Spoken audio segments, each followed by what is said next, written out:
In public discussion or business, we take certain values for granted. Today, I'm going to talk about four of them: collaboration, hard work, creativity, and excellence. Most people could say they're all good things. I'm going to suggest that's an oversimple view. The trouble with these values is that they are theoretical concepts removed from the reality of day-to-day business. Pursue values by all means, but be prepared for what may happen as a result. We can naturally cause damage, which is not at all the intention. Business leaders generally try to do the right thing, but too often the right thing backfires if those leaders adopt values without understanding and managing the side effects that arise. The values can easily get in the way of what's actually intended. Okay, so the first value I'm going to discuss is collaboration.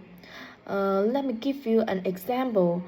On a management training course I once attended, we were put into groups and had to construct a bridge across a stream using building blocks that we were given. The rule was that everyone in the team had to move at least one building block during the construction. This was intended to encourage teamwork, but it was really a job best done by one person.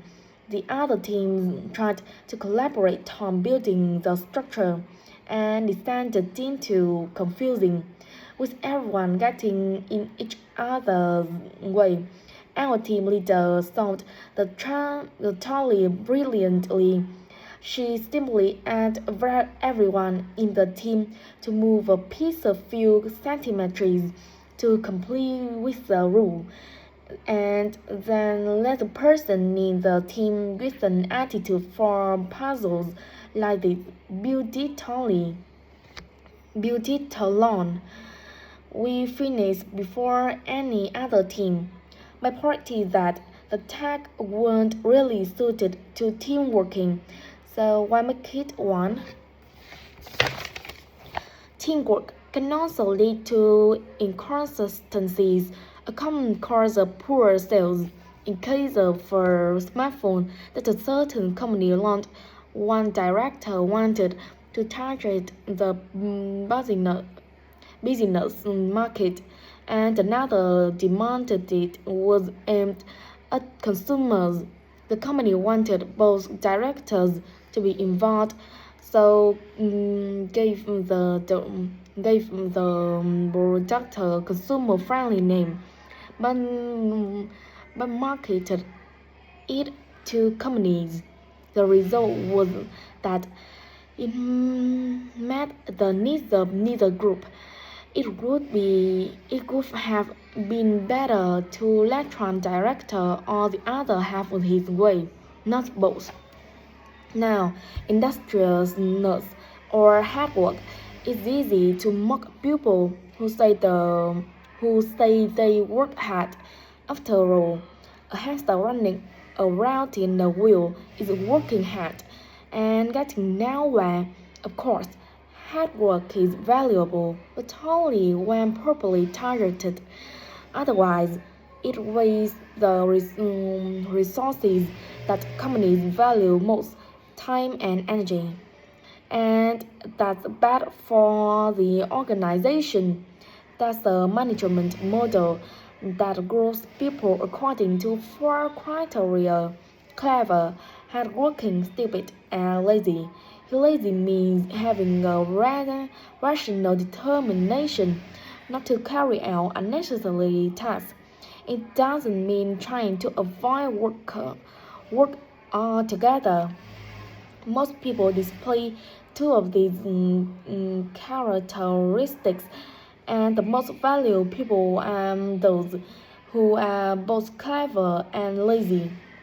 They possess in intellectual clarity and they don't rush into making decisions. They come up with solutions to save the time and energy spent by the stupid and hardworking group. Instead of throwing more man hours at a problem, the clever and lazy group looks for for a more effective solution.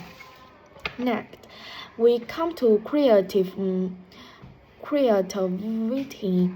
This often works well, creating an attention-grabbing TV commercial. For example, might lead to increased sales, but it isn't always a good thing.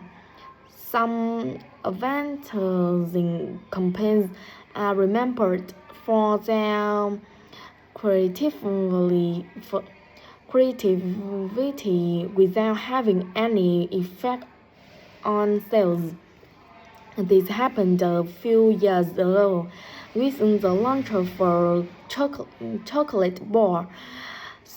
Subsequent research showed that plenty of consumers remembered the advance, but had no idea what was being advertised.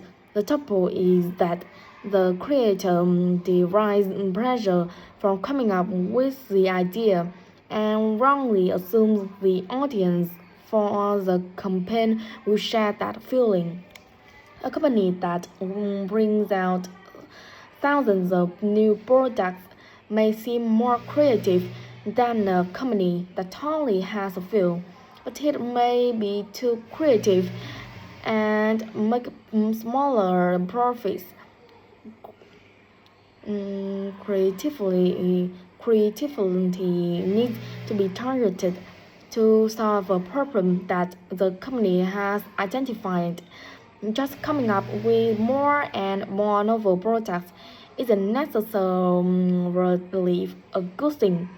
And finally, excellence. We all know now companies that claim that they strive for excellence, but it takes a long time to achieve excellence in business. Being first with the product is more profitable than having the best product. A major study of company performance compared pioneers, that is, companies bringing out the first version of a particular product, with followers, the companies that copied and improved on that product. The study found that the pioneers commanded an average market share of 29%, while the followers achieved less than half that, only only only 13%, even though their product might have been better. Insisting on excellence in everything we do is time-consuming, wastes energy, and leads to losing out on opportunities. Sometimes second-rate work is more worthwhile than excellence. Make sure it's excellent sounds like a good approach to business, but the just get started approach is likely to be more successful.